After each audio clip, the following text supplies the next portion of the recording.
వి gold trusted gold buyers తాకట్టులో ఉన్న బంగారాన్ని విడిపించి ఈ రోజు ఉన్న మార్కెట్ ధరకే కొనబడును. మరిన్ని వివరాలకు సంప్రదించండి 7710 రేషన్ కార్డు, ఇందిరమ్మ ఇళ్ల లిస్టు, వీటన్నిటి ఇది నిరంతర ప్రక్రియ.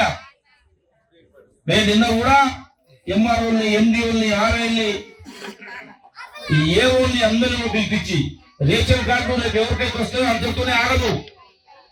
ఈ 4 సంవత్సరాల్లో ఏదైతే మనం మాటిచ్చిన ప్రకారంగా అర్హులందరికీ రేషన్ కార్డు లేని వాళ్ళందరికీ కూడా రేషన్ కార్డు ఇప్పిస్తాం. అప్పటిదాకా మనం ఆగమని మనం చేస్తా ఉన్నాం. ఇందులో కూడా రేపు వచ్చేదాంట్లో అంతతోనే ఆగదు. నిరంతర ప్రక్రియ, ఇది నిరంతర ప్రక్రియ. ఈ 4 సంవత్సరాలు ఈ కార్యక్రమం కొనసాగుతుంది. కాబట్టి వచ్చినోళ్ళు రేపు రానోళ్ళు ఎవరు కూడా ఇబ్బంది పడొద్దు, అధైర్యపడొద్దు, నాకు రాదు అనుకోవద్దు అని చెప్పేసి మేము మనవి చేస్తా ఉన్నాం. కాబట్టి రైతు భరోసా కూడా ఎవరైతే వ్యవసాయం చేస్తున్నారో వాళ్ళందరికీ డబ్బులు వస్తాయి.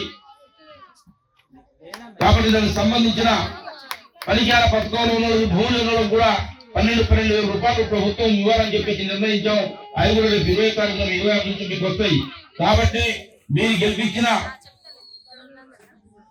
నన్ను, మీరు ఆశీర్వదించిన నన్ను ఎక్కడా కూడా గంట నిద్రపోకుండా మీ మనసుకి వ్యతిరేకంగా కానీ మీకు పనిచేసే దాంట్లో తగ్గి కానీ ఎక్కడా కూడా నేను తప్పించుకొని తిరగట్లేదు.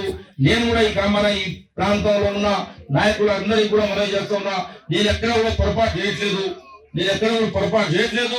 మీ అందరితో నేను ఉంటున్నాం. మీరు ఏం చెప్తారు వింటున్నాం, మీరు ఏం చెప్తారు చేస్తాను తప్ప మిమ్మల్ని ఎక్కడ విభజించి పరిపాలించే దాంట్లో నేను ఎక్కడా కూడా ఆలోచన చేయను అని చెప్పేసి మీ అందరికీ మనం చేస్తాను. మరిన్ని వీడియోస్ కోసం ఛానల్ ని సబ్స్క్రైబ్ చేయండి. లేటెస్ట్ అప్డేట్స్ కోసం వాట్సాప్ ఛానల్ ని ఫాలో అవ్వండి. ఆ లింక్ డిస్క్రిప్షన్ లో ఉంది.